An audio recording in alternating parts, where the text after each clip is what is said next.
Butter মসজিদ থাকে, butter মসজিদ লালবাগ থেকে আমি কেরানগঞ্জ বাড়ি করছি, ওখানে আমি এখন আছি আপনার ধানমন্ডিতে। এখানে বাংলাদেশে যত রকমের সন্ত্রাস কিংবা হরতাল কার্ফু যত যা হইতো তখনকার আমলে থাকতে পারতাম না, তখন আমি ধানমন্ডি চলে যেতাম।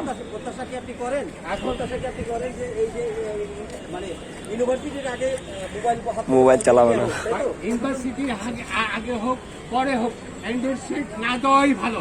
দেখেন আমি বারবার বলছি, আমার মেয়েটা সকালবেলা ফজরক্ত উঠা পাতা উল্টায়, কোরআন শরীফের পাতা উল্টায়, পাতা উল্টায় নামাজ পড়ে দেখি, সবকিছু দেখি, দেখার পরে ভাবছি যে এই নামাজ পড়ে কোনো ব্যাপার না। কিন্তু এই অ্যান্ড্রয়েড সেট আমি বলছি বাবা অন্য কোনো অপশনে যায় না, তোমার লেখাপড়ার অপশনেই থাকো, 1 ঘন্টার বেশি তুমি নেটে থাকো না। এখন ওর নেট চালাইতে 24 ঘন্টা, এখন ওর সব কিছু এটার মধ্যে করে গেল। আজকে যা বিশ্রী লেখা আসছে ভাই, এটা ভাষায় প্রকাশ করার মতো না। এখন যদি বলে তুমি এখন বাড়ি থেকে চলে যাও, তোমার আর প্রয়োজন নাই, তুমি লাইফে বলে কোনো কিছু করতে পারো না। আমি একটা বাড়ি করছি ভাই, আমার ভাড়া দিতে হয় না, আমি মুদি দোকান করি, কি বলবো ভাই, ভাষায় প্রকাশ করতে পারি না।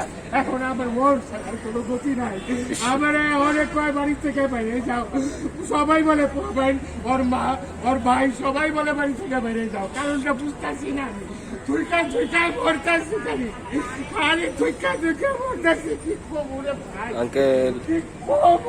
মোবাইলটার মধ্যে আহারে কি লেখা আইছে, কি ছবি আইছে, কি বলবো এখন যদি চার্জ করি বলবো কিচ্ছুই আসে নাই, তুমি কিচ্ছুই জানো না।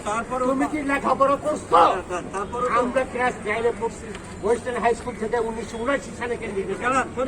তারপরও এত কিছুর পরে আপনি বাবা মা সন্তানের জন্য জীবন উৎসর্গ করে, আজকে আপনার সন্তান ঢাকা বিশ্ববিদ্যালয়ের পরীক্ষার্থী, এরপরও তো আপনি বোধহয় আপনার জান কোরবানি দিয়ে শুভকামনা করবেন না? শুভকামনা করতেছি এখনো, জানটা বলছি তোর জন্য, আমার 2-3টা ছেলে মেয়ে, 2টা ছেলে ভালো না, তোর জন্য আমি সব করতে রাজি, প্রয়োজনে বাড়ি বিক্রি করে ফেলাম।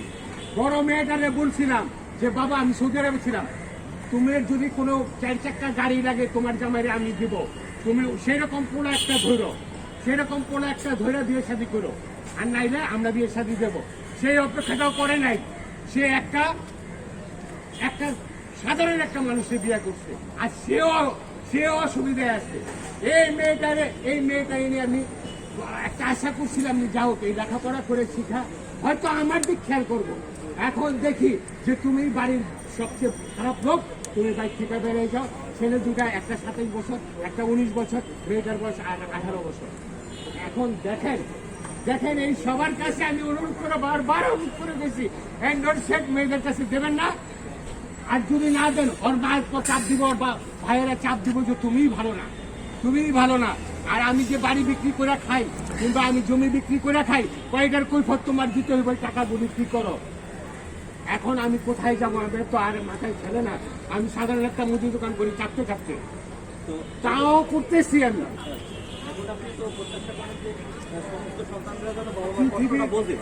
সবার বাংলাদেশের পৃথিবীর সবার সন্তানরা জানি ওর বাবার এই যে আসছে আমার চোখের জল দেখা, যদি কোনো মেয়েরা মনে করে যে আমার বাবার মতো একটা বয়স, এই চোখের পানি ছেড়ে দিতে ইউনিভার্সিটির ভিতরে গিয়া আমরা এন্ড্রয়েডে ঢুকলেও অন্য কোনো সাইডে যাব না। 1 সেকেন্ডে এক একটা করে ট্রিক আসে, এক একটা করে খারাপ ভাষা আসে, এক একটা করে যা নোংরা ভাষা। আমি আজকে নিজে পড়ছি, কোনোদিন ওর মোবাইল হাতে ধরি নাই, আজকে পড়ছি, দেখলাম কি অবস্থাটা, গুগলের অবস্থাটা দেখেন।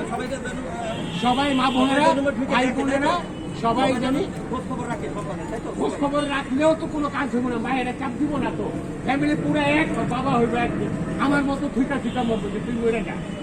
আমি আজকে এখানে স্টক করলে আমার লাইট ছায়া ফালাই দিব, যা সবকিছু আমার। ওকে, ধন্যবাদ সবাই আমার জন্য একটু দোয়া করবেন।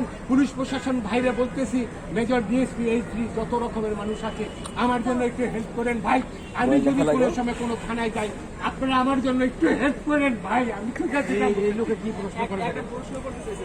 মানে আমার যতটুকু মনে হলো যে আপনি আপনার মেয়েরে বা আপনার পরিবারকে অনেক ভালোবাসেন। অবশ্যই ভালোবাসি। সেক্ষেত্রে আপনি যে এতগুলো মানুষের সামনে এই কথাগুলো বলছেন, এগুলো হচ্ছে ইউটিউবে বা বিভিন্ন সাইটে যাবে, যদি এগুলো বিভিন্ন সাইটে যায় সেক্ষেত্রে আপনার পরিবারের বা আপনার মেয়ের কোনো সমস্যা হতে পারে। তো সেক্ষেত্রে আপনি কি সন্তানের মোবাইলের মধ্যে সবার কাছে বিভিন্ন বাজে ছবি দেখেছে, এটা যদি আপনার মেয়ে দেখে সেও সাথে কোনো মানে নেগেটিভ কোনো দেখে বাবা এভাবে কান্নাকাটি করছে। পুলিশ প্রশাসন ভাই আমাকে হেল্প করবে। পুলিশ প্রশাসন ভাই, বাংলাদেশের যত মানুষ আছে সবার কাছে আমি হাত জোড়া করে বলতেছি, আপনারা আমাকে হেল্প করেন। কেন তো আমার মেয়েরা ভালোইব ভাই, আমার মেয়েরা ভালোইব। সাথে রয়েছেন তাদেরকে আমি শুভকামনা করি। আপনারা সবাই লাইক